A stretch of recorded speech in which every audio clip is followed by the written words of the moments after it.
अस्सलाम वालेकुम एवरीवन। सबसे पहले तो ये है कि सारे स्टूडेंट्स मुझे बताइएगा ऑनलाइन जितने बैठे हुए सो फार कि क्या आपको स्क्रीन आवाज वगैरह सब क्लियर है। प्लीज चैट बॉक्स पे आंसर दीजिएगा सारे स्टूडेंट्स। आपको स्क्रीन आवाज वीडियो वगैरह सब क्लियर है ऑल ऑफ यू?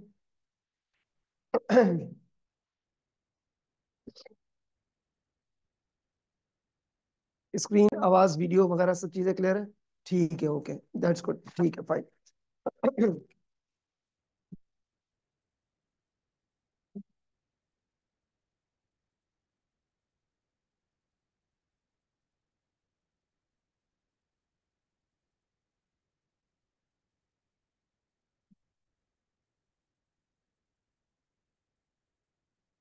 ओके, तो अब हम स्टार्ट कर रहे हैं जी। हमारी जो पहली क्लास है दैट इज योर कैफेट ऑडिट एंड एश्योरेंस।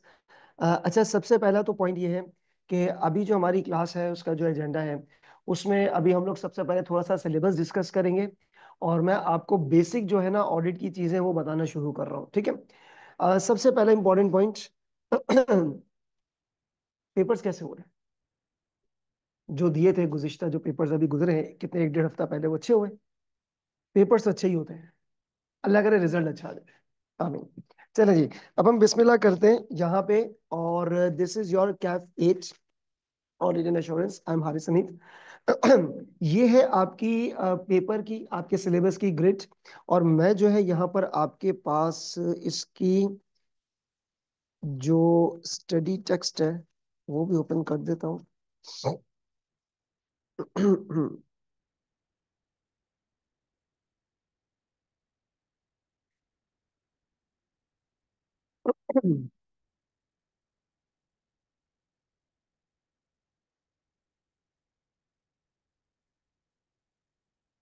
ये आपके पास जो है ना स्टडी टेक्स्ट है। और स्टडी टेक्स्ट में आपके पास ये जो चैप्टर्स है ना, 15 चैप्टर्स, ये जितने भी आपके पास 15 चैप्टर्स नजर आ रहे हैं, ये 15 के जो 15 चैप्टर्स हैं डेफिनेटली ये सिलेबस के कुछ ना कुछ एरियाज को टच कर रहे होंगे। मैं आपको सबसे पहले आज ये बता दूं और फिर थोड़ा सा जो ऑडिट के हवाले से इंट्रोडक्शन है वो मैं आपको बता दूं। देखिए, यू आर हैविंग कितने चैप्टर्स आपके पास? 15 चैप्टर आपके पास नजर आ रहे हैं। लेकिन उससे पहले हमें जो है वो ये ग्रिड समझना बहुत जरूरी है कि ग्रिड क्या चीज है। देखिए, एक चीज मैं आपको बता दूं, ये जो ऑडिट है, व्हाट इज ऑडिट? सवाल, क्या ये थ्योरेटिकल पेपर है? आप लोग मैक्सिमम स्टूडेंट्स बोलेंगे द आंसर इज यस, ये थ्योरेटिकल पेपर है। लेकिन प्लीज सबसे पहला इंपॉर्टेंट पॉइंट, आप इसको थ्योरी का पेपर बोलना छोड़ें। ये कॉन्सेप्चुअल पेपर है जो इंग्लिश में पूछते हैं, ठीक है? अब what is theory, what is calculation? Calculation में आपने कैलकुलेटर यूज करना है, थ्योरी में आपने कॉन्सेप्ट यूज करना है। अगर मैं आपसे बोलूं लॉ का पेपर है, तो लॉ की चीजें तो आप याद करते हो। क्या करते हो? याद करते हो, भाई ये कानून है।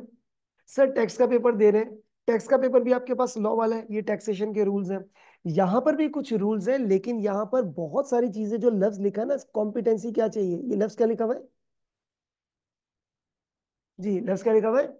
Apply the knowledge of general concepts. इसका मतलब ये किसी दौर में रेक्टाफिकेशन वाला पेपर हुआ करता था, वाकई में हुआ करता था। क्योंकि आपके पास पता है किस तरीके से, बहुत पहले की बात कर रहा हूं मैं, आप उठा के देख ले कोई 2016-15 इस किस्म की चीजें, आपको बुक की कोई चीज उठा के पूछ लेगा कि भाई ये क्या चीज है, एक्सप्लेन दिस, डिफाइन दिस। लेकिन अगर आपको किसी भी पेपर के हवाले से देखना है कि what is the examination criteria, तो आप उसको लास्ट के 3-4 अटेम्प्ट देख लें। और गुज़िश्ता 3-4 अटेम्प्ट को अगर आप नोटिस करें तो आपको पता चलेगा कि ये जो पेपर है, इसमें आधे से ज्यादा जो पेपर है वो सिनेरियो बेस्ड बन रहा है। क्या बन रहा है? यानी कि एक सिनेरियो आपके पास आ गया, जो नॉलेज आपने सीखी है उसको अब आपको अप्लाई करना है इन अ गिवन केस स्टडी। ठीक है, मोस्टली पेपर आपके पास एप्लीकेशन बेस्ड है। क्या लिखा है? General concept, principle, skills and techniques of auditing, और आगे जो भी कुछ लिखा हुआ है, ठीक है? अब यहां पर जरा आ जाए, आपके पास ये ऑडिट की कुछ ग्रिड है। मैं आपको सबसे पहले ग्रिड के हवाले से देख लें, ग्रिड में क्या लिखा है। सबसे पहला है audit framework, regulation and professional ethics. Teaching hours को छोड़ें, आपने इधर फोकस करना है एग्जाम की वेटेज। कितना परसेंट नजर आ रहा है आपको ये? ऑलमोस्ट 15 से 25%, यानी कि आप इसको कह लो 20% कह लो ऑन एवरेज। विजिबल है ना, एक्सक्यूज मी चीजें? सेकेंड, एक ग्रेड है प्लानिंग एंड रिस्क असेसमेंट, 15 से 20। ऑडिट एविडेंस एंड कंट्रोल, 45 से 55 मार्क्स। ये जो दो आपके पास ग्रिड है ना, दीज टू ग्रिड्स, ये आपको मैं पढ़ाऊंगा, मोहम्मद हारिस हनीफ। ये जो है ना कंक्लूजन एंड रिपोर्टिंग, ये मैं और सर तनवीर जो है वो मिलकर कुछ ना कुछ होगा, हो सकता है मोस्टली मैं ही कराऊं ये भी, ठीक है, इट ऑल डिपेंड्स। ये थोड़ा सा आपको डिपेंड करेगा, हम आपको बता देंगे कंफर्मेशन में। अब ये तो आपको पता ही नहीं है कि क्या चीज है ये ग्रिड में और ये तमाम चीजें, आपने इसको चैप्टर वाइज लेकर चलना, और चैप्टर्स को भी मैं आपसे कहूंगा थोड़ी देर के लिए छोड़ दें। सबसे पहले एक काम करें, रजिस्टर ओपन कर लें, पढ़ाई शुरू करें, रजिस्टर ओपन कर लें। और एक हेडिंग देंगे आप सारे स्टूडेंट्स, ऑडिट ओवरव्यू। आपके पास क्या हेडिंग आ जाएगी, ऑडिट ओवरव्यू। हाँ जी, ऑडिट ओवरव्यू। हम डायरेक्टली जो है ना वो पढ़ाई स्टार्ट करें, ऑडिट ओवरव्यू। अच्छा, जो स्टूडेंट्स ऑनलाइन बैठे हुए हैं, सो थोड़ा सा वेट कर जाए, कुछ बच्चे जो है वो रजिस्टर लेकर आ रहे हैं, थोड़ा सा वेट करें, 2-4 मिनट हम इसको कंटिन्यू करते हैं।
Okay, now audit overview, excuse me.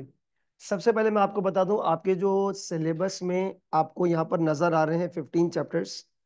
Sir अभी आप कौन सा चैप्टर पढ़ाना शुरू कर रहे हैं? मैं आपको कोई भी चैप्टर नहीं पढ़ा रहा, ठीक है, कोई भी चैप्टर नहीं पढ़ा रहा इस वक्त। मैं आपको इतना पढ़ा दूंगा, अभी हो सकता है कि आज की या नेक्स्ट क्लास की थोड़ी सी में कि आपको पूरा ऑडिट समझ में आ जाएगा क्या चीज है। यानी कि I will be touching this chapter as well, this chapter as well, ये सारे चैप्टर्स, और ये यहाँ तक सारे चैप्टर्स ऑलमोस्ट मैं आपसे डिस्कस करूंगा। यानी कि आप ये समझ लें, मैं आपको 100% तो नहीं कहूंगा, ऑलमोस्ट हर टॉपिक का छोटा सा टीजर दे दूंगा, लेकिन आपको एटलीस्ट ये समझ आ जाएगी कि ऑडिट क्या चीज है। क्योंकि अगर आप कंपैरिजन करें, तो आप लोगों ने जब FAR 2 पढ़ा था ना, FAR 2 जब आपने पढ़ा था, तो आपको पता था पेपर में क्या है, क्योंकि आपने उससे पहले क्या पढ़ा हुआ था, FAR 1। आपने अकाउंटिंग उससे पहले भी पढ़ी हुई थी, इंटर में भी पढ़ी हुई होगी आपने, या बीकॉम में, या वॉट एवर। कहने का मेरा मकसद क्या है कि हर पेपर की कहीं ना कहीं आपको कोई लेगेसी नजर आ रही होती है, ऑडिट की कोई लेगेसी नहीं है। हाँ, छोटे मोटे आपके पास कॉन्सेप्ट है कि भाई ऑडिटर ने आना है और ये काम करना है और वो काम करना है, लेकिन आपको एज सच ऑडिट के बारे में इतना कुछ नहीं पता था। सो पॉइंट क्या है बेटा, पॉइंट आपके पास ये है कि अब जो मैं आपको बताने के लिए जा रहा हूं, वो आपको ये पता चल जाएगा ऑडिट क्या है। अब समझ लें क्या ऑडिट, कैफ 8 के पीछे का पूरा जो पस मंजर है, बैकग्राउंड है, वो मैं आपको बताने जा रहा हूँ, सही है? तो एक हेडिंग लिख दीजिएगा अपने पास, ऑडिट ओवरव्यू। देखिए सबसे पहला इंपॉर्टेंट पॉइंट, आप मुझे बताइएगा, इट्स टू वे कम्युनिकेशन है, ऐसा नहीं कि मैं ही बोलता रहूं, थ्योरी पेपर नहीं, मैंने पहले ही कहा है, ये प्रैक्टिकल पेपर है, इंग्लिश में लिखना है, आपने भी बोलना है, ऑनलाइन बच्चे आप लोगों ने टाइप करना है। सवाल आप लोग के जहन में क्या, व्हाट इज ऑडिट? ऑडिट क्या है, क्या चीज है ऑडिट? चेक करना किस चीज को? अकाउंट्स को चेक करना, बिल्कुल बेहतरीन है। देखिए मैं आपको बहुत सिंपल सा पॉइंट बताता हूँ, ये तो आज 2025 में या 1990s में या 2000s में हमारे पास एक कॉन्सेप्ट है ना, PLC का, public listed company, yes or no? आज से आप हंड्रेड्स ऑफ इयर्स पहले चले जाए, हंड्रेड्स ऑफ इयर्स पहले, ठीक है ना, जब ये PLC वाला कोई कॉन्सेप्ट ही नहीं था, चार्टेड अकाउंटेंसी भी वजूद में नहीं आई थी, तो कारोबार तो तब भी चलते थे, ठीक है, कारोबार तो तब भी थे, मैं बहुत पुराने दौर की बात कर रहा हूँ, 100, पता नहीं कितने 100 साल पहले, तभी बिजनेस चलते थे। अब ऑडिट का कॉन्सेप्ट इंट्रोड्यूस कहाँ से हुआ था? Very much simple. For example, बहुत ही ज्यादा पुराने दौर में आप बिजनेस करते हो, क्या करो, बिजनेस, मेरे पास लाख रुपए पड़े हैं। मैंने इनको बोला, क्या नाम है आपका? नदीम। मैंने बोला नदीम साहब, ये मेरे पास 1 लाख रुपए पड़े हुए हैं और मैं चाहता हूँ मैं अपना पैसा आपके पास इन्वेस्ट कर दूं, कारोबार तुम संभालो। तो बोला ठीक है। तो मैंने अपने 1 लाख रुपए इन साहब को दे दिए, मिस्टर नदीम को, और मैं बोला कारोबार तुम संभालो। अब एक सवाल, क्या एक पर्टिकुलर टाइम पीरियड के बाद, हफ्ते के बाद, महीने के बाद, साल बाद, 6 महीने बाद, मुझे नहीं पता, मेरा हक है इससे पूछना भाई हिसाब किताब क्या, यस और नो? तो इन्होंने अज्यूम करता हूँ 1 साल, इन्होंने 1 साल बाद ना मुझे हिसाब किताब दिया, जिसको आप आज के दौर में क्या बोलोगे? Financial statements. अब मेरे दिमाग में आ गया डाउट। मैंने बोला यार कारोबार ये संभाल रहा है, पैसा मेरा है, आज के दौर में सेपरेशन ऑफ ओनरशिप का कॉन्सेप्ट आप इसको कहोगे, और हिसाब भी ये बनाकर दे रहा है, यानी कि पैसा मेरा, बिजनेस ये रन कर रहा है बोर्ड ऑफ डायरेक्टर्स, हिसाब भी यही बना रहा है board of directors, financial statements, और मुझे बोल रहा है सर ये आपका प्रॉफिट एंड लॉस है। ये इसने मुझे मेरे घर पे शीट भेज दी, यानी कि P&L, income statement, balance sheet. अब मेरे दिमाग में आएगा डाउट, क्या आएगा? डाउट। मैंने एक साहब अपॉइंट किया आपको, मैंने बोला यार आपको जो है ना वो हिसाब किताब देखना आता है, मुझे तो आता नहीं है, सो एक काम करो, ये हिसाब किताब चेक करो और मुझे जरा तसल्ली दे दो कि ये सही है या नहीं है। तो इन्होंने हिसाब किताब देखना है, तसल्ली दे देनी है। तसल्ली को इंग्लिश में अश्योरेंस बोलेंगे, क्या बोलेंगे? Audit and assurance, there is a difference between, खैर एनीवेज। तो हुआ क्या, मुझे एक तसल्ली हो गई, मैं फिर इसके साथ स्मूथली चलता रहा बिजनेस में। ये प्रैक्टिस देख के इन्होंने भी अडॉप्ट किया, उन्होंने भी अडॉप्ट किया, इसने उसने सबने अडॉप्ट किया। स्लोली एंड ग्रेजुअली जब ये कॉन्सेप्ट है ना पब्लिक लिस्टेड कंपनी का, इसका नाम ऑडिट रखा गया, और पब्लिक लिस्टेड कंपनी के लिए ये बात मैंडेटरी कर दी गई। क्या कर दी गई? मैंडेटरी। तो अब कहने का मकसद ये कि ऑडिट का कॉन्सेप्ट बहुत कोई नया नहीं है, और बहुत ज्यादा पुराना कॉन्सेप्ट है, ठीक है। अच्छा, अब पॉइंट क्या है, देखिए, व्हाट्स द पॉइंट, कि आपके पास एक कंपनी है, एक क्या है आपके पास? कंपनी। अच्छा, एक चीज मैं आपको बता दूं, मैं बहुत ज्यादा लिखवाता हूँ, ठीक है। लिखवाने का मकसद है क्योंकि पेपर भी आपको लिख कर देना है, कुछ जगह नोट्स देने होंगे दे दूंगा, बहुत सारी जगह मैं लिखवाता हूँ, including my answer drafting as well. तो वो आपको आंसर ड्राफ्टिंग भी ना हेल्पफुल लगेगी। तो कोशिश करें, कोशिश क्या करनी है, सॉरी, कोशिश तो ये होता है ना हमने ट्राई करनी है, हमने करना है, कोशिश नहीं करनी। तो आपने हर एक एक चीज को नोट करना है। देखिए, ये जो आपके पास कंपनी है, ये है owned, owned by share holders, और इसको कंट्रोल या रन कौन करता है? बोर्ड ऑफ डायरेक्टर्स, हाँ या ना? Sir, board of directors, board of directors साल बाद, बोर्ड ऑफ डायरेक्टर्स कितने साल?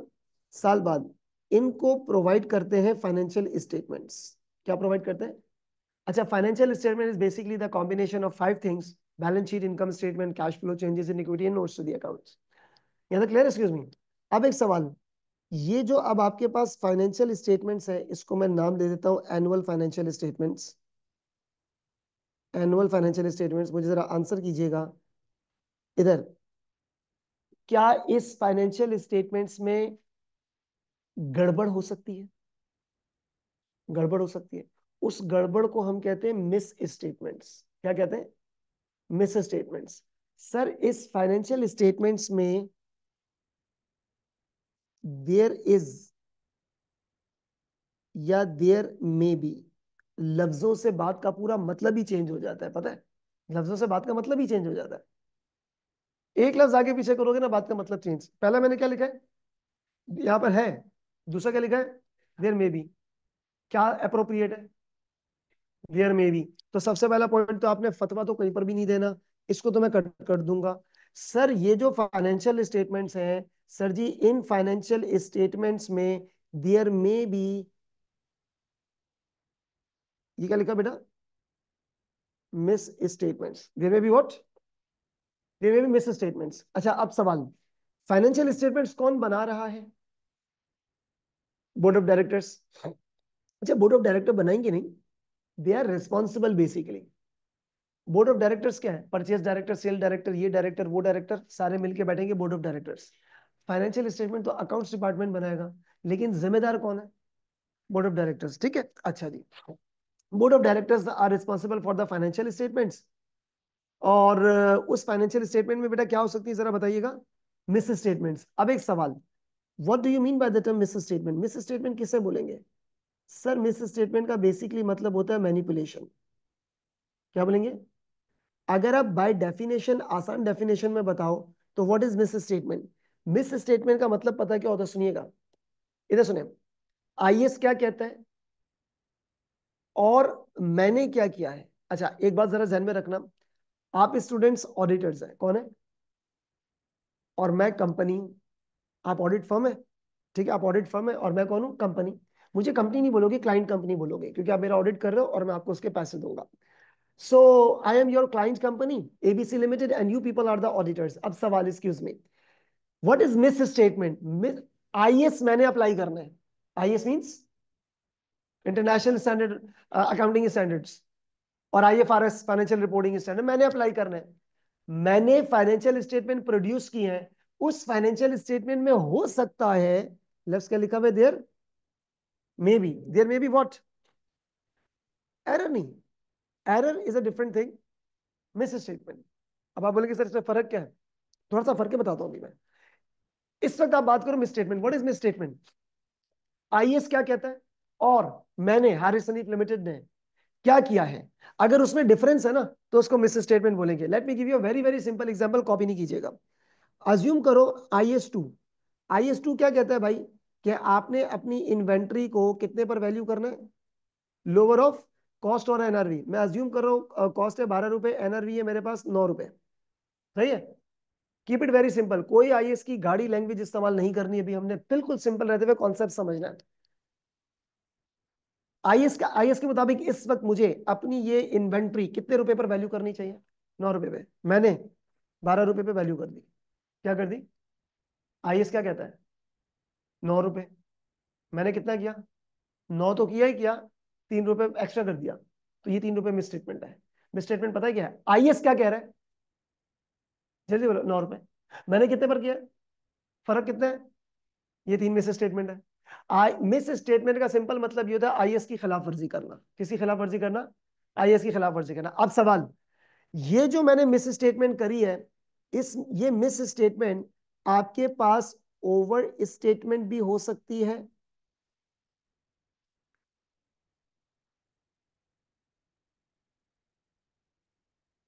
और अंडर स्टेटमेंट भी हो सकती है। एक और मिसाल इधर, ये क्या है, मैंने अपने एम्प्लॉयज को training the.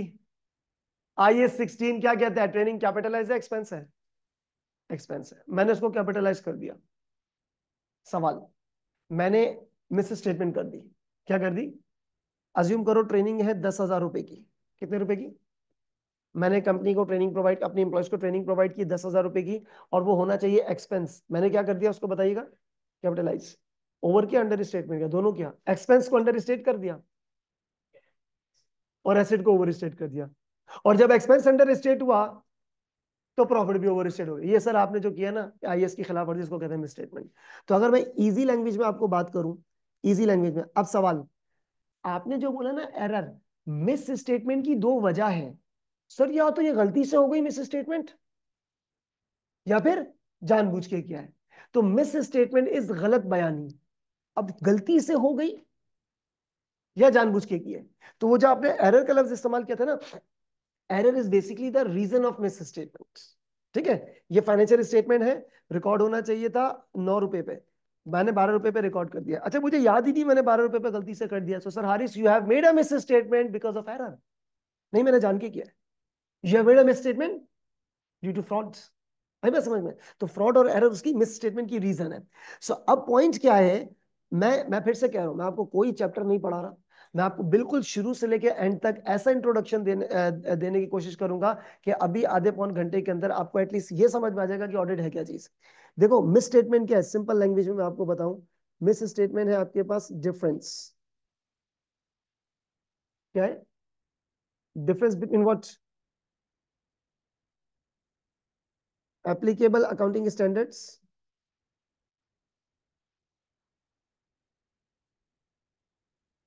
And accounting adopted by the company, and accounting adopted by the company, इसको हम लोग कहते हैं जी क्या, मिस स्टेटमेंट्स। सर जी what is misstatements, misstatement का मतलब क्या है, कि सर आपने क्या किया है और अकाउंटिंग स्टैंडर्ड क्या है, उसमें जो डिफरेंस आ रहा है ना, जो क्लैश आ रहा है, उसको क्या कहा जाएगा, मिस स्टेटमेंट। कॉपी कीजिएगा जरा जल्दी से, ये साथ साथ चीज आपके पास, वो ग्रिड को छोड़ दें, ग्रिड तो आपके पास आपको मिल जाएगी ना बुक में भी, आपने बस ऑडिट ओवरव्यू से स्टार्ट करना है।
अभी तक मैंने आपको क्या कॉन्सेप्ट बताया कि sir there is a separation of ownership.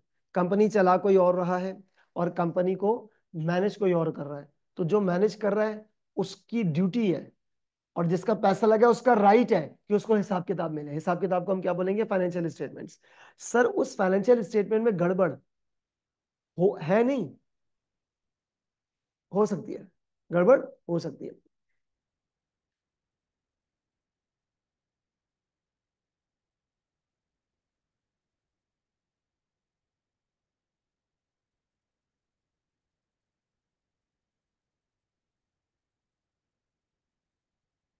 Financial statements में गड़बड़ हो सकती है। अब सवाल, सर ये जो फाइनेंशियल स्टेटमेंट में गड़बड़ हो सकती है, तो ये गड़बड़ किसको नुकसान पहुंचाएगी? शेयर होल्डर्स को। वो आप किताबों में पढ़ते हैं ना कि economic decision making of the user. देखो मैं आपको एक छोटी सी बात बताऊं, किसी की इंफॉर्मेशन पे दूसरे बंदे का डिसीजन बेस करता है। आपको आज या कल या 2-3 दिन पहले टीएसए ने इंफॉर्मेशन दी थी कि थर्सडे को आपकी क्लास है, तो आप लोगों का एक डिसीजन मेकिंग था कि इतने बजे उठना है और फिर इधर हमने आना है क्लास लेने के लिए, यस और नो? तो सर जो मैनेजमेंट है ना, मैनेजमेंट जब वो फाइनेंशियल स्टेटमेंट्स बनाती है ना, तो उस पर शेयर होल्डर का डिसीजन बेस करता है। अगर मैनेजमेंट बहुत सुनहरे ख्वाब दिखाएगी ये कंपनी बहुत प्रॉफिट में है, तो आपने पैसे लगाए, हो सकता है आप ज्यादा पैसे लगा दो। आपने पैसे लगाए तो आप इजेक्ट भी कर सकते हो कि अब लॉस देखकर। तो सवाल क्या है कि शेयर होल्डर का इकोनॉमिक डिसीजन उस पर बेस कर रहा होता है। अभी तक मैंने आपको क्या बताया, कंपनी किसकी है? जल्दी बोलिएगा। शेयर होल्डर्स की। चला रहा कौन है? Board of directors. और बोर्ड ऑफ डायरेक्टर्स क्या प्रोड्यूस कर रहे हैं? फाइनेंशियल। उसमें क्या हो सकता है? गड़बड़ हो सकती है। गड़बड़ को मैंने आपको बता दिया मिसस्टेटमेंट, यस और नो? अब सिर्फ और सिर्फ यहां पर मैं यहां पर लिखूंगा बुलेट पॉइंट्स बनाकर कि for the assurance, for the what? Assurance of कौन? Shareholders. For the assurance of shareholders, shareholder ही अपॉइंट करते हैं किसी ऐसे पढ़े लिखे शख्स को जिसको अकाउंट्स देखने की तमीज हो, और वो होता है अकाउंटेंट। ठीक है, वो कौन होता है? अकाउंटेंट। वो होता है आपके पास अकाउंटेंट, यानी कि चार्टेड अकाउंटेंट। ठीक है, तो चार्टेड अकाउंटेंट फर्म को अपॉइंट करते हैं। तो for the assurance of share holders, कानून में एक चीज रखी गई है कि शेयर होल्डर, तुमको डाउट है ना, तो शेयर होल्डर ही क्या करेंगे जरा बताइएगा? अपॉइंट करेंगे किसको? ऑडिटर्स को। कहां पर अपॉइंट करेंगे? उस महफिल का नाम है AGM, annual general meeting, yes or no? तो अब ये जो आपके पास ऑडिटर्स है ना, एक्सक्यूज मी, ये ऑडिटर अब आके चेक करेंगे। अल्फाज, एक्सक्यूज मी, अल्फाज पे गौर। ऑडिटर आके चेक करेंगे, किसको चेक करेंगे? हिसाब किताब को चेक करेंगे। हिसाब किताब बोले तो क्या? Financial statements. तो बेसिकली अब ऑडिटर आके पता है क्या चेक करेगा? सुनिएगा, एक्सक्यूज मी। ऑडिटर आके पता है क्या चेक करेगा? फाइनेंशियल स्टेटमेंट को एप्लीकेबल अकाउंटिंग स्टैंडर्ड से बनाया गया या नहीं। तो ऑडिटर अब आगे क्या चीज चेक करेगा बताएगा? फाइनेंशियल स्टेटमेंट की क्या?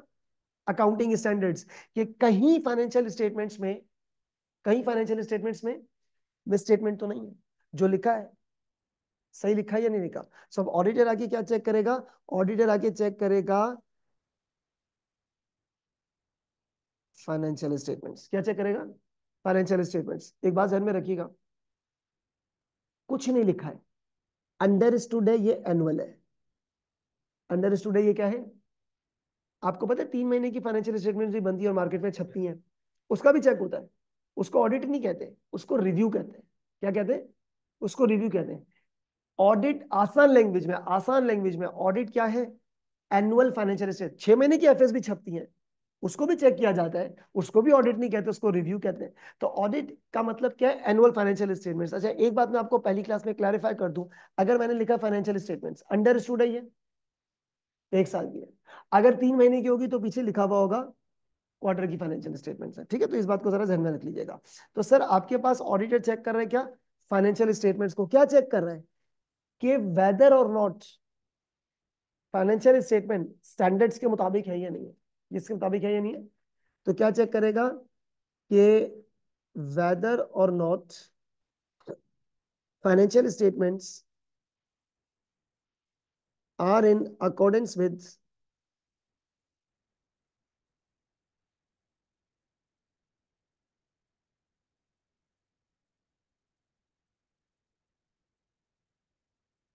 are in accordance with applicable accounting standards. Whether or not the financial statements are in accordance with applicable accounting standards.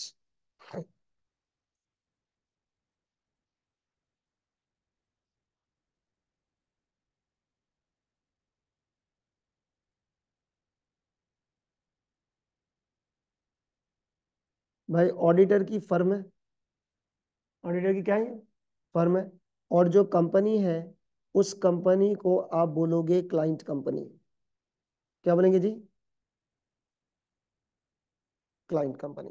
Auditor की फर्म है और कंपनी के लिए क्लाइंट कंपनी है, ठीक है? कंपनी के अपने पास क्लाइंट कंपनी है। सो ऑडिट किसकी तसल्ली के लिए हो रहा है? शेयर होल्डर की तसल्ली के लिए हो रहा है। शेयर होल्डर खुद अपॉइंट करते हैं, कानून ने इजाजत दी है, महफिल लगाओ एजीएम की, इलेक्ट करो और भाई उसको टास्क दो कि फाइनेंशियल स्टेटमेंट चेक करके आपको ओपिनियन देंगे, ठीक है? अब मैं कुछ बुलेट पॉइंट्स के हवाले से बातचीत करने जा रहा हूं और पहले मैं आपसे पूछूंगा, आप मुझे जवाब देंगे, सही है तो लिख दूंगा, गलत है तो समझाऊंगा, फिर आपको लिख के दूंगा। ऑडिटर, अच्छा एक चीज है, 1 मिनट रुकिएगा, बल्कि एक काम करो, पहले मैं आपको लिख के बता देता हूँ, उसके बाद पॉइंट्स लिखते हैं, वेट करो। नोट, फाइनेंशियल स्टेटमेंट्स होती हैं नंबर 1 प्रिपेयर, क्या होती है? और उसी फाइनेंशियल स्टेटमेंट का क्या होता है? ऑडिट भी होता है। 1 मिनट वेट कीजिएगा, मुझे जरा आंसर करना, एक्सक्यूज मी। मैं हारिस हनीफ, मैनेजमेंट हूँ, क्लाइंट कंपनी, क्लाइंट कंपनी की कौन हूँ बेटा? मैनेजमेंट। और आप बच्चे कौन है जी? आप लोग कौन है? ऑडिटर यानी कि फर्म। फाइनेंशियल स्टेटमेंट प्रिपेयर कौन करेगा, ऑडिटर या मैनेजमेंट? मैनेजमेंट। तो मैं फाइनेंशियल स्टेटमेंट प्रिपेयर करने वाला हूँ, ये नो? प्रिपेयर कौन करेगा जरा बताएगा जल्दी से? मैनेजमेंट यानी कि क्लाइंट कंपनी। अब सवाल, क्लाइंट कंपनी फॉलो करेगी आईएएस आईएफआरएस। क्या फॉलो करेगी? आईएएस क्या? International accounting standard. FRS financial reporting standards. आप कौन है? ऐसे थोड़ी आके चेक किया और खोला, अच्छा भाई ट्रायल बैलेंस चाहिए, बैलेंस हो गया, ये लो खत्म। जिस तरीके से आईएसएस के नंबर्स है ना, IS 1 presentation of financial statement, IS 7 cash flow, IS 2 inventory, 16 property plant and equipment, 36 impairment, 37 provision liabilities and contingencies, ये सब नो आईएसएस बहुत सारे। इसी तरीके से अब आपको कैफ 8 में ये पढ़ने पड़ेंगे, जो फर्म अप्लाई करेगी ना, वो फर्म अप्लाई करेगी आइजाज। क्या अप्लाई करेगी? आइजाज। आइजा, अब आपके पास आपके कोर्स में डिफरेंट आइजाज हैं, जैसे फॉर एग्जांपल आइजा 200, 210, 220, 300, 300 यहां से स्टार्ट होते हैं, 300, 330, इस तरह आपके पास आइजाज है। ISA stand for international standards on auditing, international standards on audit. इसका मतलब क्या हुआ कि आपने अपनी नहीं चलानी, आपने किसकी चलानी है? जो आइजाज में लिखा हुआ है। लेकिन अगेन आइजाज में कुछ चीजें लिखी हैं, जब कंपनी के सिनेरियो चेंज होंगे ना, तो फिर वो आपको अप्लाई करनी पड़ेगी चीजें, ठीक है? वही तो थोड़ा सा आपको पढ़ना पड़ेगा क्या चीज है। तो सबसे पहला तो पॉइंट मैं आपको ये बता दूं, ISAs stand for what? International standards on on audit, ठीक है? International standards on audit.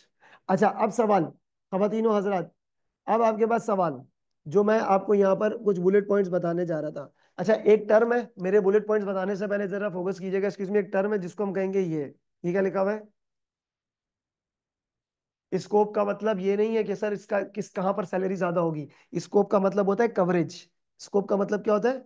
Coverage. जैसे मैं आपको अपनी मिसाल दूं, आज जो हमारी ये क्लास लगी है, मेरी आज की क्लास का मैंने अपने दिमाग में स्कोप रखा हुआ है कि आज का जो स्कोप है वो मैंने आपको ऑडिट ओवरव्यू बताना है, यस और नो।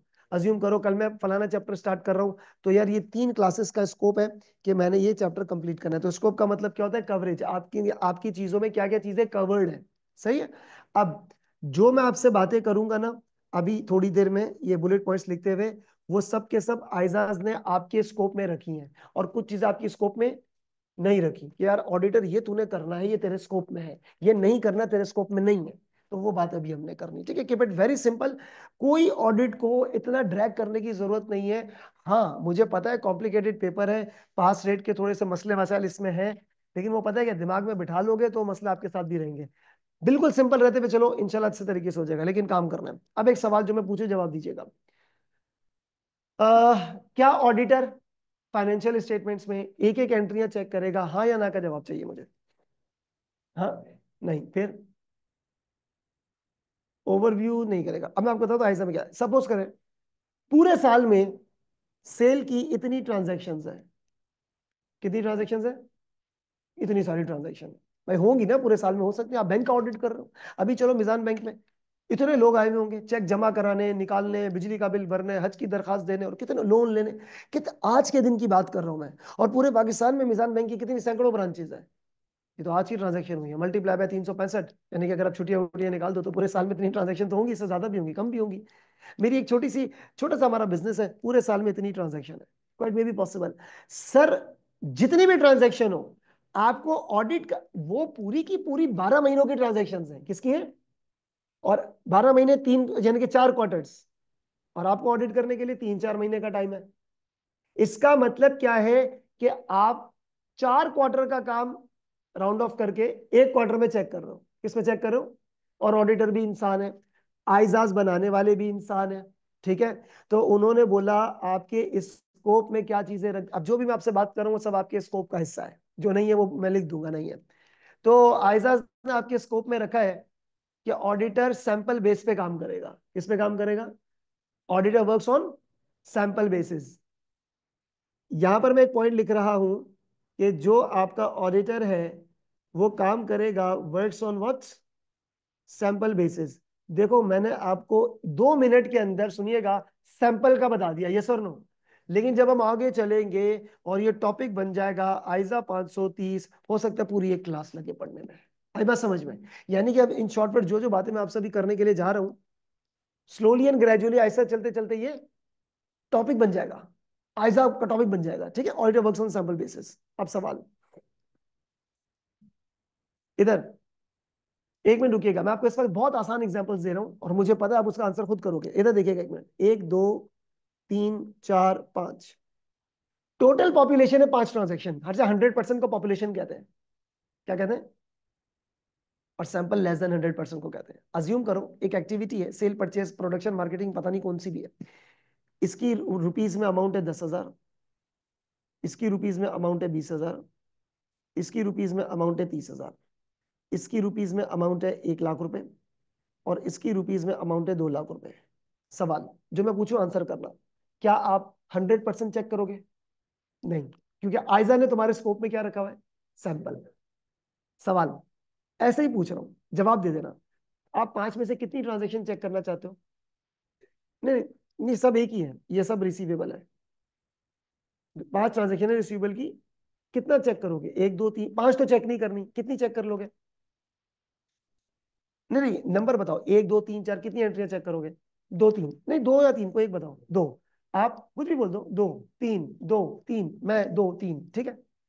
ऑडिटर की मर्जी है जितना मर्जी सैंपल ले, ऑडिटर की मर्जी है। और अब देखो, लैंग्वेज का बहुत ज्यादा ख्याल रखना। अब आप ये मत बोल देना ऑडिटर की विश, ठीक है।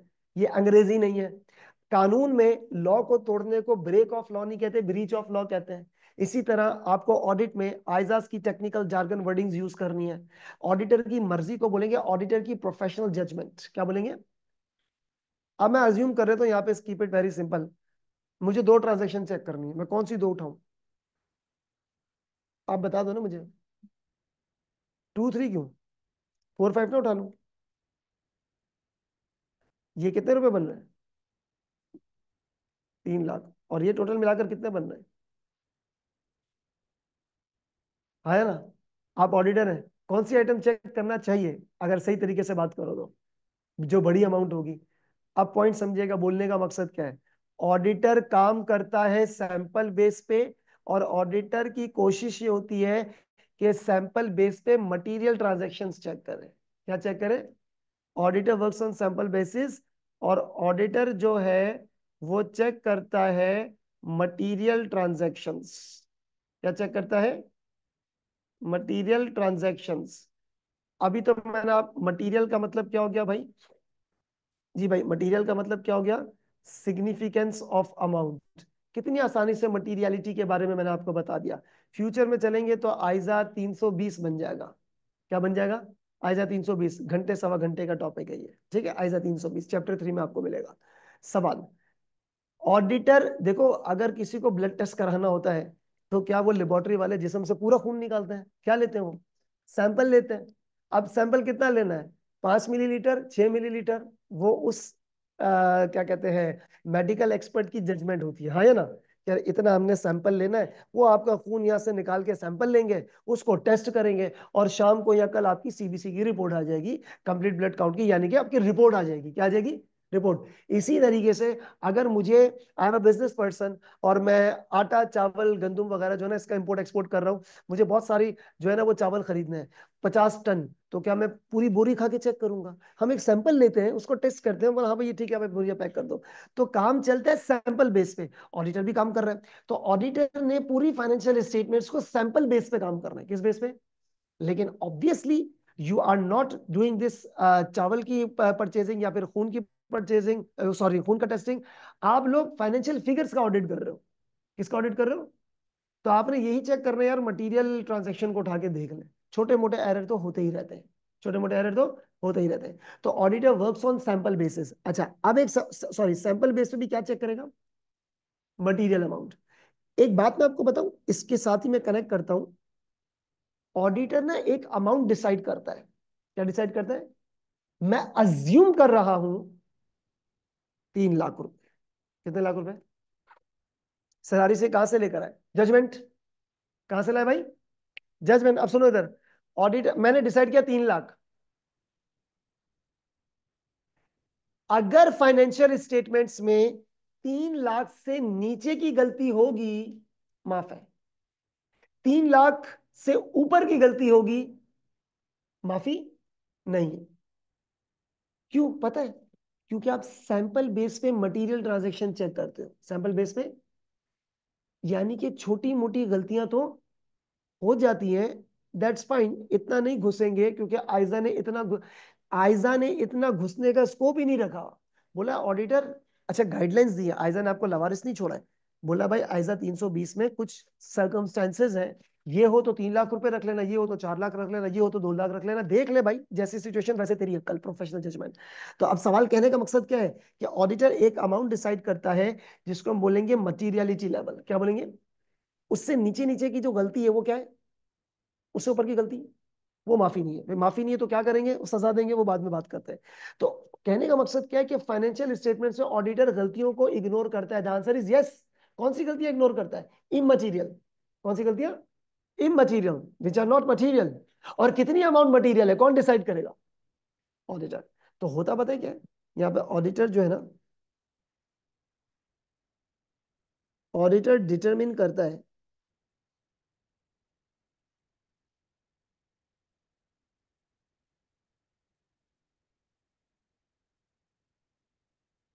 ऑडिटर क्या डिटरमिन करता है बताइएगा? Materiality level. ऑडिटर डिटरमिन करता है बेटा क्या? मटीरियलिटी लेवल उसको डिटरमिन करता है, और इमटेरियल गलतियों को इग्नोर कर देता है।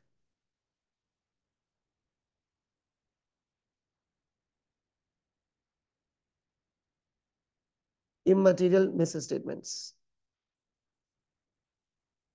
Yes or no? इसका मतलब ऑडिटर कंसर्न किससे होता है? मिस स्टेटमेंट से कंसर्न नहीं होता। प्लीज कभी भी मिस स्टेटमेंट को अकेला मत बोलना। Auditor concern with material miss statement. Concern with what? कि फाइनेंशियल स्टेटमेंट में कोई बड़ी गलती नहीं होनी चाहिए। क्या नहीं होनी चाहिए? कोई बड़ी गलती नहीं होनी चाहिए, छोटी मोटी गलतियां हैं तो ठीक है, that's fine. Financial statement should not contain material miss statement. So auditor जो है ना वो कंसर्न किसके साथ होता है?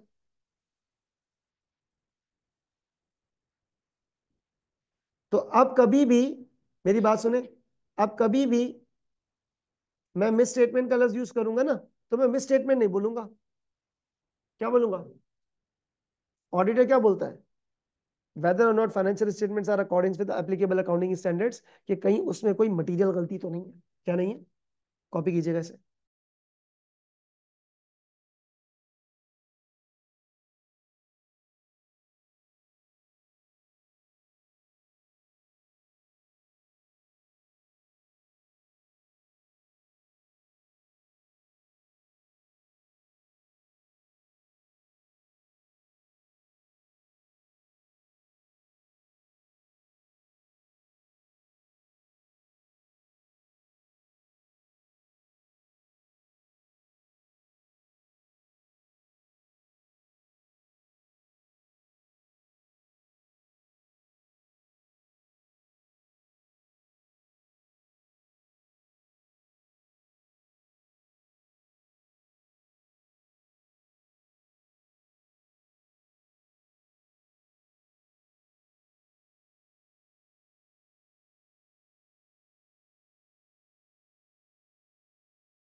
जी, ऑडिटर काम करता है सैंपल बेस पे।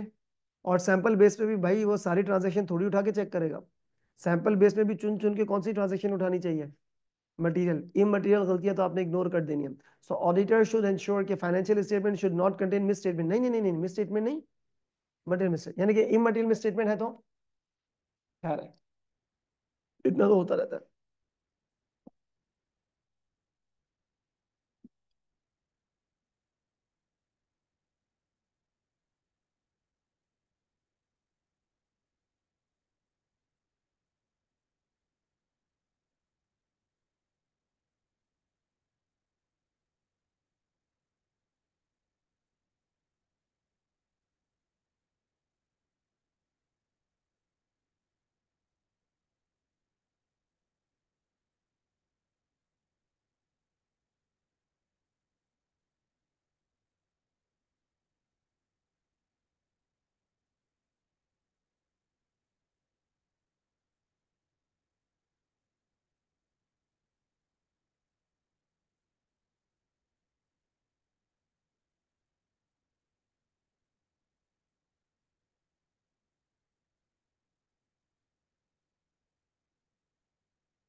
जी जी, excuse me, is it done?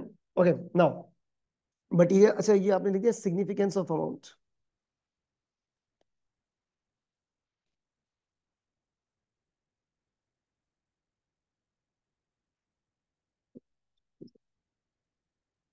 अच्छा, एक टर्म मैं आपसे पूछूंगा, मुझे जरा उसका आंसर कीजिएगा।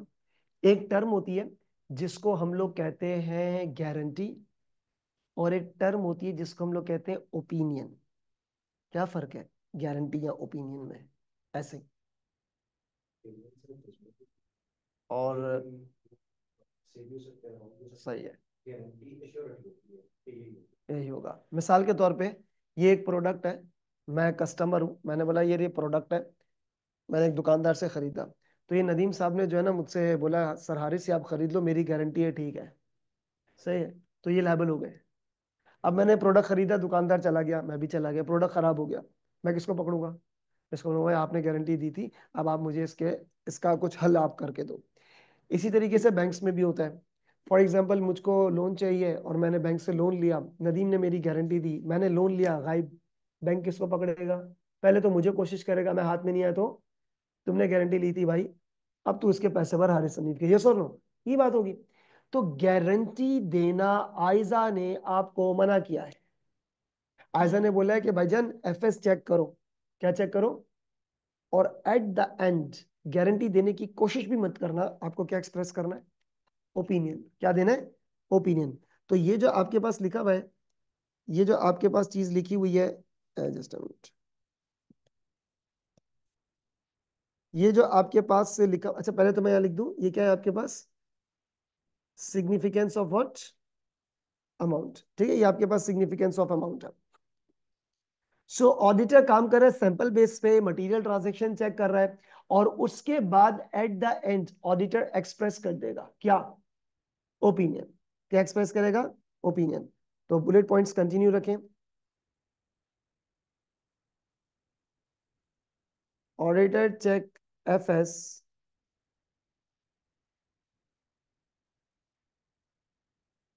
ऑडिटर चेक एफएस और गिव्स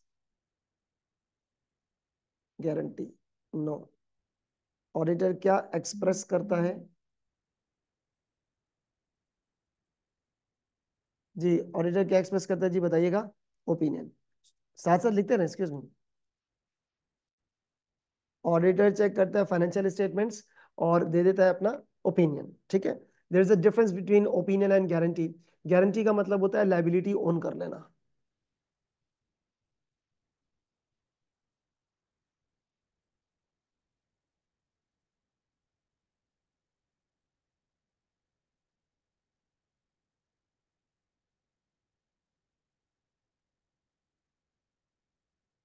गारंटी का मतलब क्या होता है बेटा?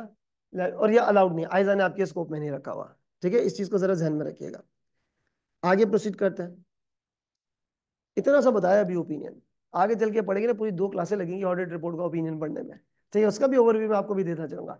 ठीक है, अभी ये जो क्लास है ना, इसमें आपको एटलीस्ट ये पता होना चाहिए कि व्हाट इज ऑडिट और ये तमाम चीजें। अब एक सवाल जो मैं पूछूं, उसका जवाब आपने सिर्फ हाँ या ना में देना है। ये एक टर्मिनोलॉजी मैं लिख रहा हूं। क्या लिखा?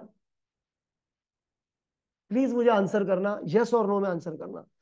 आप कौन है, जल्दी बोले, आप कौन है? ऑडिटर, मैं मैनेजमेंट। क्या आप मेरी फाइनेंशियल स्टेटमेंट्स में फ्रॉड डिटेक्ट करने के लिए जिम्मेदार हो?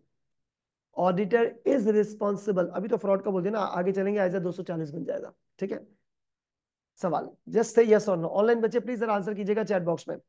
क्या आप ऑडिटर फाइनेंशियल स्टेटमेंट्स में फ्रॉड डिटेक्ट करते हो? Yes or no, just say yes or no.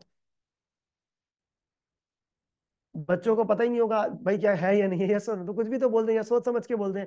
Ji online students please जरा आंसर कीजिएगा सारे स्टूडेंट्स। क्या auditor is responsible to detect the fraud in the financial statement? Just say yes or no. बाकी बच्चे भी जरा जवाब दीजिएगा कुछ, एक्सक्यूज मी। हाँ जी। No, auditor is not responsible to detect fraud. No, तो फिर क्या करने जा रहे हैं?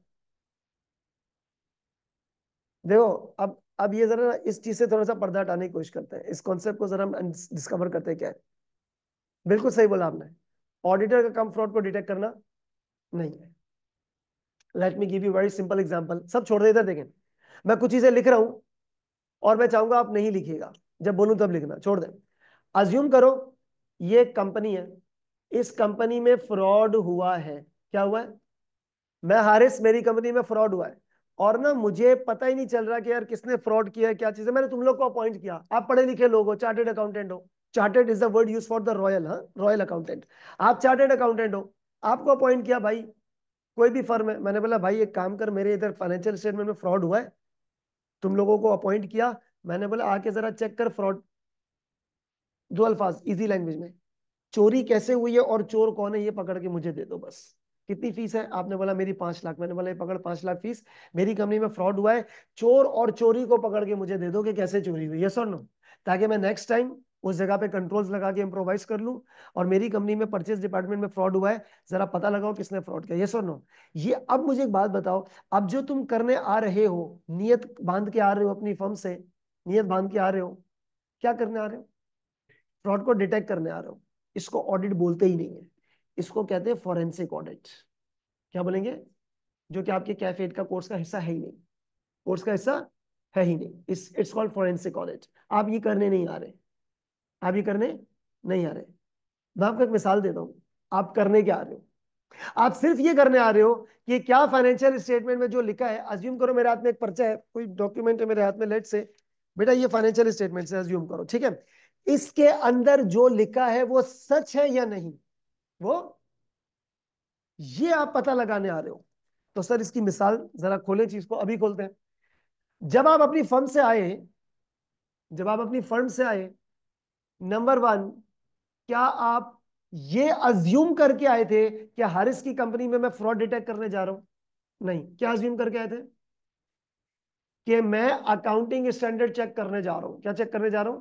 कि हारिस हनीफ ने IS 1, IS 2, 7, 16, जो जो IS मेरी कंपनी में लगते हैं, सारे IS तो नहीं लगेंगे ना भाई, जो जो अकाउंटिंग स्टैंडर्ड मेरी कंपनी में लगते हैं, क्या हारिस ने वो अकाउंटिंग स्टैंडर्ड वैसे ही अप्लाई किए या नहीं, ये चेक करने का नाम ऑडिट है।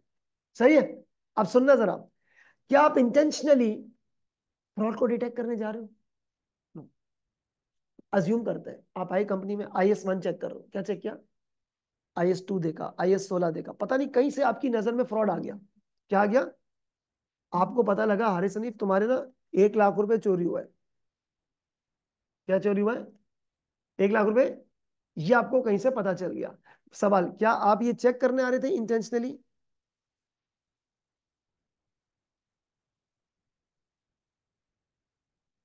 जी 1 लाख रुपए ना आप मेरी कंपनी में चोरी हुई है, ठीक है, फॉर एग्जाम्पल की बात ये। सवाल, क्या आप इस 1 लाख रुपए को डिटेक्ट करने के लिए आए थे, yes or no? The answer is no. आप तो चेक कर रहे थे IS के अकाउंटिंग स्टैंडर्ड्स। अच्छा, आपको कैसे पता चल गया कि यार हारिस हनीफ आपकी कंपनी में ना 1 लाख रुपए चोरी हुए, हाँ या ना? 1 सेकंड का अफसोस करना है। कितने सेकंड का? आप लोग सर बड़ा अफसोस हुआ, बस। दूसरा आपका मेरा सवाल, आप मुझे बोलोगे सर हारिस इस 1 लाख रुपए को आपने क्या किया? मैंने बोला यार चोरी हो गया भाई। आपने बोला नहीं। How did you accounted for? How did you, entry क्या बनाई है इसकी? अब आगे से सुनना मेरा जवाब। मैंने बोला यार मैं टेक कंपनी, टेक IT की कंपनी को डिवाइसेस बनाते हैं। मैंने बोला यार ऑडिटर बात सुन, अगर मैंने शेयर होल्डर को बता दिया ना कि ये फ्रॉड हुआ है, तो शेयर होल्डर का मुझ पे से ट्रस्ट उठ जाएगा, और वगैरह वगैरह ना, ये सारी चीजें। तो आप बोलोगे भाई तेरा 1 लाख रुपए चोरी हुआ है, एंट्री हिसाब तो मेंटेन करना है ना। मैंने बोला यार मैंने ना एंट्री बनाई है, रिसर्च एक्सपेंस डेबिट 20,000 की, और ट्रेनिंग दी है 80,000 रुपए की, और कैश क्रेडिट कर दिया कितने का? 1 लाख रुपए का, ठीक है, कैश क्रेडिट। सवाल, हुआ क्या है? हाँ, हुआ क्या है? एक्टिविटी क्या हुई थी? चोरी हुई थी। हुआ क्या है? चोरी। हुआ क्या है? और मैं शेयर होल्डर को रिपोर्ट क्या कर रहा हूँ? Research training. जब शेयर होल्डर के पास ये खबर पहुंचेगी, वो क्या अज्यूम करेंगे? वाह वाह, नई प्रोडक्ट आएगी, ट्रेनिंग हो रही है, रिसर्च हो रही है, क्या करेंगे वो? और पैसा लगाएंगे, खुश हो जाएंगे और पैसा लगाएंगे। तो मैंने झूठ से उनको गुमराह किया, और उनके डिसीजन को, उनके माइंड को झूठ से शेप किया। ये सर नो भाई, फाइनेंशियल स्टेटमेंट मीडिया है। जिस तरह सोशल मीडिया या ये न्यूज चैनल पे कोई भी सच्ची झूठी खबर चला दो, ये फाइनेंशियल स्टेटमेंट भी मीडिया है। किसके लिए? शेयर होल्डर के लिए। तो मैं भी झूठी खबर चला सकता हूँ भाई इनकम स्टेटमेंट बैलेंस शीट के लिए। ये सर नो। अब सवाल, आप कौन है जल्दी बताओ? ऑडिटर। फ्रॉड को डिटेक्ट करने नहीं आ रहे, डिटेक्ट करने नहीं आ रहे हो आप आए। आपकी और भी जिम्मेदारी है फ्रॉड की, मैं ज्यादा लंबी बात नहीं करूंगा, थोड़ी सी बात कर रहा हूँ, हस्बे जायका बात हो रही है अभी आज। तो आप पता लगा भाई 1 लाख रुपए चोरी हुआ, आपने पहला सवाल ये नहीं बोला कि कौन चोर है कौन चोरी है, आपने सवाल क्या किया मुझसे? अकाउंट। मैंने बोला ये क्या है? आप बोले क्या झूठे आदमी हो यार आप। Financial statement not true and fair. Financial statements, हुआ क्या है? चोरी। और मैं मेरी फाइनेंशियल स्टेटमेंट में क्या दिखा रहा हूँ? रिसर्च और ट्रेनिंग। तो झूठा आदमी हुआ ना मैं। तो आप बोलोगे भाई फाइनेंशियल में not true and fair, yes or no? बेहतरीन। किधर तूने चोर पकड़ा, चोरी पकड़ी? कहीं नहीं पकड़ी। ठीक है ना? केस 2, केस 2 ध्यान से सुनना। हुआ ये, चोरी हुई है। क्या हुई है? आपने मुझसे पूछा भाई फ्रॉड व्रॉड हुआ है कुछ, क्या किया? मैंने बोला यार बस क्या करूं, फ्रॉड हुआ है, नुकसान है, फ्रॉड इज अ नुकसान। तो मैंने जो है ना एंट्री बना ली है P&L डेबिट 1 लाख रुपए की, और इसको मैंने फ्रॉड के नाम से राइट ऑफ कर दिया है। किसके नाम से राइट ऑफ कर दिया? फ्रॉड के नाम से राइट ऑफ कर दिया। हुआ क्या, जल्दी बोलो? चोरी। और मैं अपने शेयर होल्डर को क्या बता रहा हूं? तो आप बोलोगे यार सच्चा आदमी है। फाइनेंशियल स्टेटमेंट इज सादिक एंड अमीन, ट्रू एंड फेयर है, यस और नो? कहा तुमने चोर पकड़ा और चोरी पकड़ी? नहीं। तो आप ये चेक करने नहीं आ रहे कि चोर कौन है चोरी कौन है। आप सिर्फ ये देखने के लिए आ रहे हो कि जो कुछ फाइनेंशियल स्टेटमेंट्स में लिखा है वो सच है या झूठ है, यस और नो? अब मैंने आपसे क्या क्या फ्रॉड हुआ है, लेकिन मैंने रिसर्च एक्सपेंस के नाम से उसको शो कर दिया है, तो जो लिखा है झूठ है। अब लोग झूठे आदमी हो, नॉट ट्रू एंड फेयर। तो ना आपने चोर पकड़ा ना चोरी पकड़ी, ये तुम्हारा काम ही नहीं है भाई, ये तो मेरा काम है चोर और चोरी पकड़ना। तो ऑडिटर का काम सिर्फ और सिर्फ इतना है, ऑडिटर का काम सिर्फ और सिर्फ इतना है कि फाइनेंशियल स्टेटमेंट्स में जो कुछ लिखा है वो झूठ नहीं होना चाहिए। जो लिखा क्या होना चाहिए? फाइनेंशियल स्टेटमेंट में कोई मटेरियल मिसस्टेटमेंट नहीं होनी चाहिए। क्या नहीं होनी चाहिए? Material misstatement. जो हो सच हो, जो हो क्या हो? सच हो। आपकी फाइनेंशियल स्टेटमेंट सादिक और अमीन होनी चाहिए, कोई उसके अंदर झूठ नहीं होना चाहिए, जो है वो सच होना चाहिए, यस और नो? लेकिन अगेन आपकी भी मजबूरी है, मजबूरी को इंग्लिश में लिमिटेशन कहते हैं। आपने भी चेक क्या करना है बेटा? सैंपल। अब अज्यूम करो आपने 70% फाइनेंशियल स्टेटमेंट देखी, 30% छोड़ दी। क्या उस 30% में मसला हो सकता है? हो सकता है ना।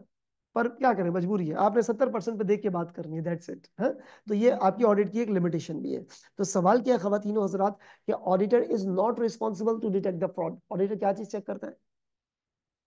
कि जो कुछ लिखा है सच है या नहीं है। तो ऑडिटर इज नॉट रिस्पॉन्सिबल।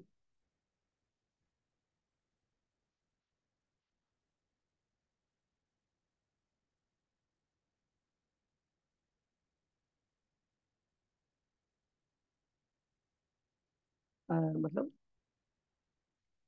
हाँ, वो तुम्हारी जिम्मेदारी है। आइजा 265 है, ऑडिटर को कंपनी में अगर कोई कंट्रोल डेफिशिएंसी है ना, क्या है, जिससे एरर ऑफ फ्रॉड के चांसेस है, तो आइजा 265 कहता है एक रिपोर्ट तैयार करो। क्या तैयार करो? जिसमें आप मैनेजमेंट को बताओ ये कंट्रोल में डेफिशिएंसी है, ये इसका नुकसान होगा, और ये ऑडिटर की रिकमेंडेशंस है, और मैनेजमेंट तुम इसके बारे में क्या कहते हो। तो ये 4 कॉलम की आपको एक रिपोर्ट बना के देनी पड़ेगी, बताना पड़ेगा ये मसला है आइजा 265 में। हाँ जी, नेक्स्ट। तो ये आपको बताना है। खैर एनीवेज, आइजाज के में कोई नंबर शंबर नहीं लिख रहा। इन्होंने एक सवाल किया कि अगर कहीं मसले मसाइल हैं या फ्रॉड के चांसेस हैं, तो ऑडिटर, मुझे नहीं पता, तुम्हें पता चल गया, तो आपको मुझे, ये आपके स्कोप में है, सिलेबस में नहीं है लेकिन स्कोप में है, बुक में लिखा हुआ है, मैं आपको बताऊंगा। खैर एनीवेज, तो auditor is not responsible to detect the fraud.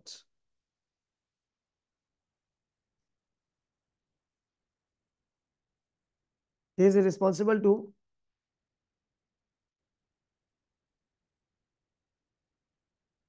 check the application of,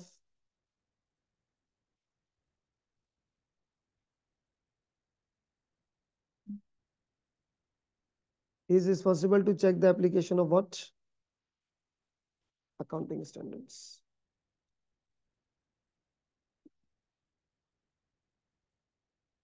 He is responsible to check the application of what? Accounting standards.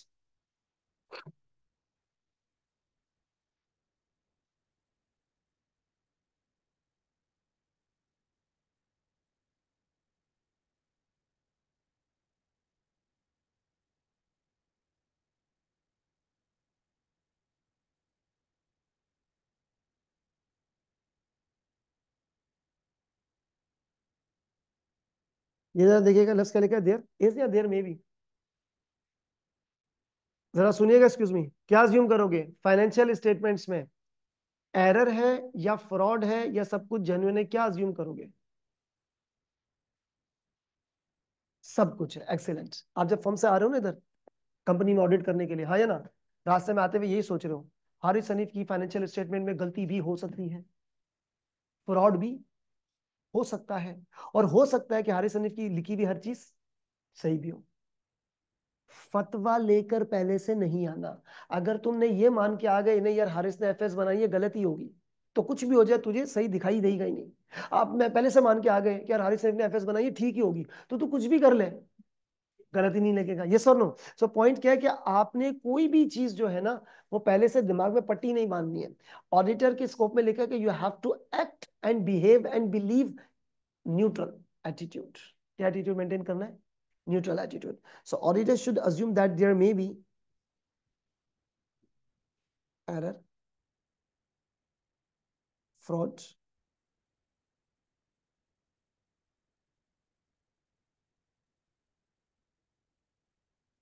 there may be error, fraud or everything what? Genuine.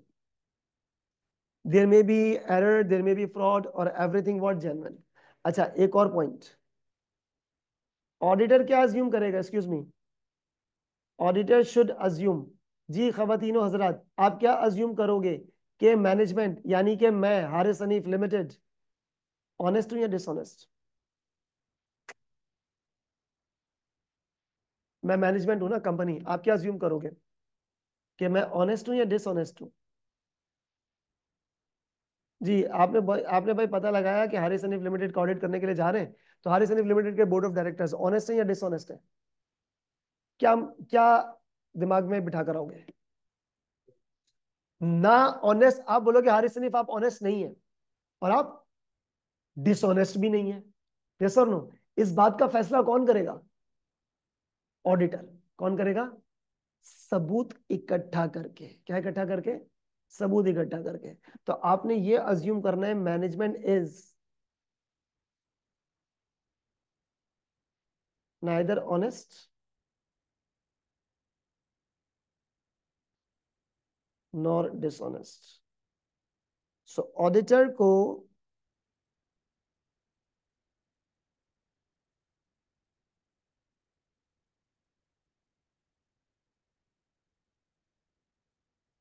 independent.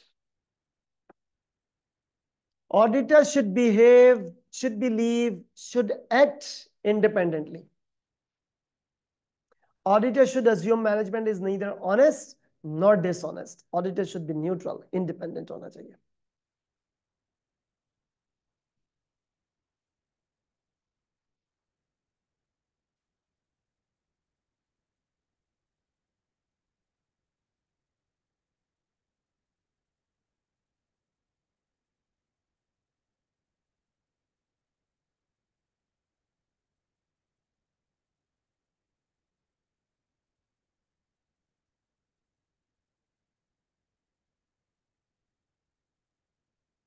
जी भाई, auditor को क्या होना चाहिए, जरा जल्दी बताएगा? Neutral independent attitude आपको maintain करना है। आप हरगिज ये बिलीव नहीं करोगे कि आपकी फाइनेंशियल स्टेटमेंट सही है या गलत है। आप हरगिज ये बिलीव नहीं करोगे कि वहां पर एरर है या फ्रॉड है। आप बोलोगे भाई गलती भी हो सकती है, चोरी भी हो सकती है, सब कुछ न्यूट्रल भी हो सकता है, सही भी हो सकता है। चेक कौन करेगा? ऑडिटर। एक डायलॉग बोल रहा हूँ, कंटिन्यू फिर हम अगली क्लास से करेंगे और इसको एंड कर रहे हैं यहाँ तक। आप सुनिएगा, एक डायलॉग जरा सुनिएगा। जो भी ऑडिट, ये अभी भी ओवरव्यू चल रहा है, क्या चल रहा है? ओवरव्यू। ओवरव्यू चल रहा है, ओवरव्यू थोड़ा सा चलेगा, उसके बाद फिर मैं फॉर्मली आपको चैप्टर से स्टार्ट कराऊंगा। सुनो, अभी ओवरव्यू कंप्लीट नहीं हुआ, थोड़ा टाइम लगेगा क्योंकि यहाँ से आगे जो बात करें उसमें टाइम लगेगा, तो आज पहली क्लासेस यहीं तक रखते हैं। सवाल, ऑडिटर जो भी कर रहा है, ऑडिटर, उसको बोलते हैं ऑडिट प्रोसीजर्स। क्या बोलेंगे? और मैं अभी वो छेड़ना नहीं चाह रहा क्योंकि ऑडिट प्रोसीजर छेड़ दिया उसमें थोड़ा टाइम लगेगा। ओवरव्यू में आप ऑडिटर जो भी कर रहे हो वो क्या है? Audit procedures, audit procedures. और जो कुछ करने के बाद जो इंफॉर्मेशन आप हासिल करोगे उसको बोलेंगे ऑडिट एविडेंस। क्या बोलेंगे? एविडेंस, सबूत। रिपीट, जो ऑडिटर कर रहा है वो क्या है? प्रोसीजर्स। जो करने के बाद जो हासिल करोगे, एविडेंस। आप सुनिए, उस एविडेंस पे जो आप कलिमात बोलोगे वो कहलाएगा ऑडिट ओपिनियन। क्या कहलाएगा? इसका मतलब ऑडिटर जो भी कर रहा है वो क्या है? प्रोसीजर। जो हासिल कर रहा है, एविडेंस। और उस एविडेंस की बेस पे जो बोल रहा है वो ओपिनियन है। आई बात समझ में? Whatever auditor is doing is what? Procedure. Whatever you are receiving, उस एविडेंस पे जो आप कमेंट कर रहे हो वो ओपिनियन है। वो क्या है आपके पास? वो आपके पास ओपिनियन है। एक काम करते, ये वाली चीज लिख लेते ताकि आपको पता चला अगली क्लास में हमने ये चीज पढ़ेंगे। ऑडिट प्रोसीजर अभी मैं छेड़ना नहीं चाहता। देखो, ये ऑडिटर है, ये फाइनेंशियल स्टेटमेंट्स है। ऑडिटर जो कर रहा है उसको बोलेंगे actions to check financial statements. हाँ या ना? एक्शंस जो कर रहा है वो क्या है, जरा बताइएगा, जल्दी बोले। ऑडिटर जो कर रहा है वो क्या है? प्रोसीजर्स। ऑडिटर जो कर रहा है वो क्या है भाई? Audit procedures. हाँ या ना? और जो आप कलेक्ट करोगे उसको क्या बोलेंगे बताइएगा? Audit evidence. और उस एविडेंस की बेस पे,